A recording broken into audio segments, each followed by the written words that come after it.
Hello everyone, this is Roland. Welcome. Today I want to talk about life because life is what you have, okay? And we need to use our life wisely. We have only a limited amount of time within which to learn some things. You have to find out why you're here, the purpose for your existence, okay? And there are a lot of wrong ideas out there, for one thing. But the other thing is that there are a lot of distractions. Now, one way of looking at life is to see that there is a battle going on between good and evil, heaven and hell, if you will, the bright side and the dark side. And the dark side is very appealing and very comforting, very fascinating. It's like naughty people. Do you know someone who's a naughty person? For the most part, they're charming, okay, winsome, clever, smart, fun to be around, okay? Uh, and so evil, bad, the dark side can be very appealing. And the other thing is that it knows how to appeal to our ego. It knows how to appeal to our ego. It knows all of our weaknesses. Because our weaknesses are, see, we have some of its nature. See, in the Garden of Eden, when Adam defected, when Adam failed, when he reached for the forbidden fruit, he knew in his heart he shouldn't reach for it. It's like reaching for your first marijuana cigarette or your first drug of some kind, illegal drug or drink or promiscuous sex or whatever it is. Deep down your heart, you know you shouldn't be doing it, okay? And maybe your heart is pounding, okay? It's scary because you're crossing a line. You're crossing a metaphysical line, okay? If your father, let's say you have a good father. Okay, a lot of people don't have a good father. A lot of people's fathers are decent, though.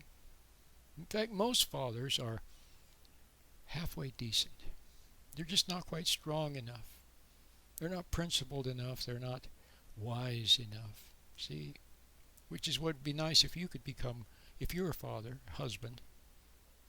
Okay? Be nice if you could become wiser, more thoughtful, more principled, more honorable. Okay? Perhaps by watching my videos, you'll see the need for that. You'll see what your family needs from you.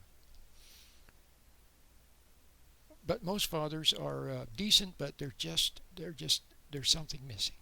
Then some fathers are no good. Or some fathers were decent, but mom was too much for him. In other words, his wife was too much for him. She resented men. Her father wasn't there for her. Men took advantage of her and abused her. And when she got married, she hoped her husband would rescue her from her dark side, and instead he used her. So she hated him, resented him. Okay, well, so maybe she was too much. She gave him a hard time, made his life miserable, nagging and teasing and confusing him, and he just didn't know how to deal with her. So eventually there was a divorce or something. You see, that can happen. So to make a long story short, fathers fail. But getting back to the original thought, hope I can remember it. If you had a good father, or a halfway decent father, and he said, I don't want you to go out skateboarding, okay, with those guys. I don't want you to go skateboarding for whatever reason. It's too dangerous, or there's other things you should do, but whatever the reason, he doesn't want you to, so he tells you, don't go skateboarding. But then the guys come along, the group, the gang, they come along and say, come on, let's go skateboarding. Well, my father said I shouldn't. Oh, what does your father know? He's just an old guy, and he'll forget it. He won't care, And what are you, afraid, to speak up to your father? And are you afraid, or scared? Or no, I'm not. I see teasing, and finally you say, okay. So then you go skateboarding. Well, what you've done is you crossed a line because your dad had asked you specifically not to. See? Now, if there's enough of those occasions like that, and then eventually becomes kind of a barrier between you and your father. It can happen. Somebody puts you up to it. Maybe your mom puts you up to it, or the other kids, or the group, or wanting to be too popular, or see, it could be teachers too. Or you got to study and you got to go away to this college. And you talk to your dad, and he says, no, you mustn't go away to college. There's a good school right here in town, excellent school, and then you can be near home and help your little brother and sister out. But you're ambitious, and they say you could be great, you could be going to this college. So then you go. So then you go against his wishes and you go off. See. So you see how there's temptation and pressure everywhere. Someone wants to put something between you and your father. Okay. Well, my point is that there are thresholds. Maybe those are little thresholds. If your father asks you not to go roller skating, skateboarding, but you do, well, that's a little threshold. But maybe it's not a little threshold. Okay? It could mark the beginning of your downfall. Until the day comes when you realize in your heart that your father just meant well for you, and then you're sorry for having not cooperated with him. You go back and say, "Hey, Dad, I'm sorry. Now I realize. Now that I'm older, I realize you just meant well. So on. Forgive your father, and so on." But a lot of kids, they resent their dad, or what have you, and they go off with the group, and their life changes for the worse for the most part. I'm not saying there couldn't be situations where the home life is so awful that you're better off not. I'm not saying that's not possibly the case, but my point is, in general, it's better to cooperate with your father if what he says is right. Okay? Well, Adam defected, and he didn't do what he knew in his heart. He didn't do what God told him, and so he failed. Okay? He crossed a metaphysical threshold, and when he did, he began to change. Adam changed. The whole world changed. Okay? Everything changed for the worse. And he could no longer live forever. Was no longer in paradise.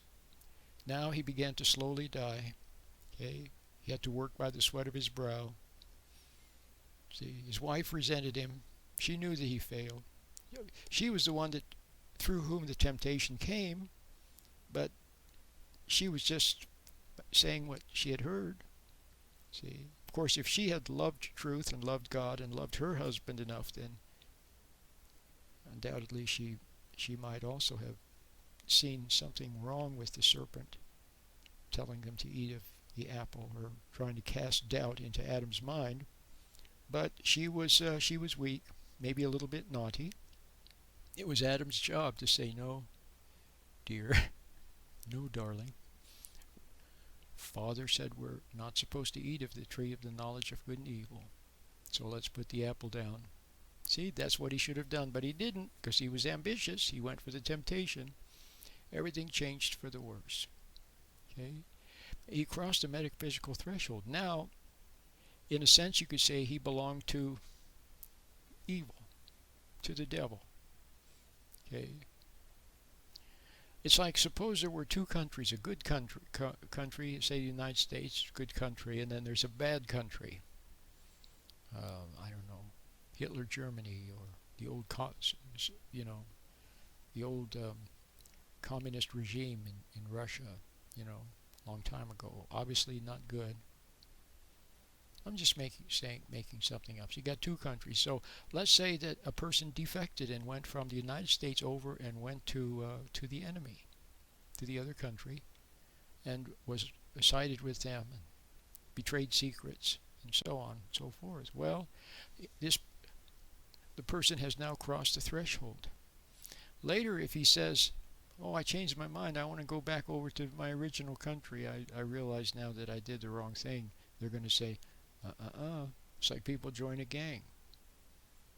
You join a gang, then try to get out of the gang. It's not easy. Get involved with some wrong people, sign on the dotted line too many times, and get involved in them, enmeshed with them, with the wrong people. See, and then try to get away. It's very difficult, perhaps impossible. So everything came to belong to, was now because of the technicality, because Adam disobeyed God and obeyed the enemy. Now his new allegiance was to the enemy. Okay? And he became sensuous, earthy, because he was changing physically. All right? So, in order to come back, so now you see the analogy with the Father. In order to come back, okay, for Adam, even though Adam knew what he did, he was very sorry, but there was no salvation for Adam. But fortunately, later, Christ came, and now there is a way, okay? And part of it is like the story of the prodigal son. So during your life, you've undoubtedly crossed many metaphysical thresholds. You've done wrong when you knew in your heart it was wrong. Or maybe you didn't know, but you went ahead and, see, even copping out to the group, there's something wrong with that. See, there's something wrong with copping out to pressure, to being to study and being ambitious. See, to build a coach's pride or a teacher's pride or your pride. You're serving ambition, serving pride. Something wrong with that. And just copping out on what you know in your heart, not standing for what's right, going along weakly, being a conformist, a people pleaser. See, there's something wrong with those. So you've crossed the line many times. Okay? And so eventually you become made of temptation. It gets into you. You become corrupted by it, changed by it. Just as Adam was changed, you change too when you engage in various things that are not good. So, you know, so there is such a thing as sin. But what is sin? Okay? Well, it could be a million different variations. See, in the moment, there's what's right, and there's what's wrong. Okay, and sometimes it can be a very subtle thing. Okay, it can be taking advantage of another. See, it can be where you see somebody that's making a mistake, and all you would have to do is say it, you know, as best you could in a nice way, point it out to them. But instead you say nothing. You don't want to rock the boat or spoil the relationship, or for whatever reason, or just a little edge of meanness. You enjoy seeing them mess up. So then sadly they make a mistake, and maybe with a bad consequence. Okay? And so what you did was wrong. What you did was wrong. So you see how subtle it can be. So now you get the idea. Now you get the idea that the way you were born as a little ego animal, came into the world faithless, a born doubter, a little bit naughty. It's called being born in sin. It's called concupiscence. Okay, a little bit naughty. And then all around you there was the group and the gang, and then there were and then your parents were okay, but not so good sometimes. And other authorities maybe not so good. And one thing, see, so all around you there was tease and temptation, which encouraged you to be prideful. See, encouraged you to disregard what you know in your heart is right. Not to mention that they taught you all wrong. Nobody teaches you about intuition, what you know in your heart. See, that's what should be taught in school, intuition. Some people Einstein knew about intuition. Albert Einstein. It was his intuition. Did you know that? If you read his writings, you'll find out it was his intuition that led him to his great discoveries. Later, he put it into words and into formulas. See, along the way, maybe he used his imagination for thought experiments, but it was intuition whereby he just knew. Okay, he just knew. Isaac Newton, um, when he saw the Euclid's geometry book, the different headings, different proofs, I guess. He looked at them and he felt he had no need to prove anything because he could just see that they were true. He saw them without having anything needing to be proved. So he just intuitively saw. Okay. Well, you have to be that way. You have to come back to your intuition. See, now you're far from it. Now, a lot of people are so far from their intuition or conscience or the light from God by which humans can see. Okay? So far from it that you go through life almost like an animal. You don't even know, right? You don't even know when you're messing up, when you're in error, when you're doing wrong. You don't even know. You maybe just feel a vague anxiety, but you don't know. Okay? Or you're so caught up in things. You're texting and all your activities. You don't even know you have a conscience or an intuition. And when you do sense it once in a long while, well, you don't like it because it reminds you that you're not living properly, so you don't like it. So there's a lot to be seen, okay, and a limited amount of time. God gives us you get one shot at it. So there's another thing you need to be disabused of. There is there's no reincarnation. You get one shot. This is it. You either make it or you don't. You either find, like Raiders of the Lost Ark, you either find what you're looking for, the treasure chest, the pot at the end of the rainbow, or you don't. Most people never do. The vast majority of people. What did Christ say? He said, wide is the gate that leads to destruction, and narrow is the gate, that leads to salvation, and few are they who find it.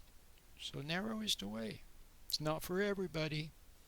See, the wheat has to be separated from the chaff. Those who love truth from those who don't love truth. Okay? And so you run the course. You search. Some people don't even search. You search and hopefully you will find. But that's how God separates those who love Him from those who really don't. Those who are sincere from those who don't. And I can't tell by looking at a person how they are inside. It has to do with how they are inside. So I can't help. There's nothing I can do for you other than talk, point things out, okay, in my books or my videos or my radio program, and maybe you'll wake up. Maybe some people will wake up. Most won't. Some might. Well, if they wake up, then that's good. Then they can begin their journey to back to God again. Okay?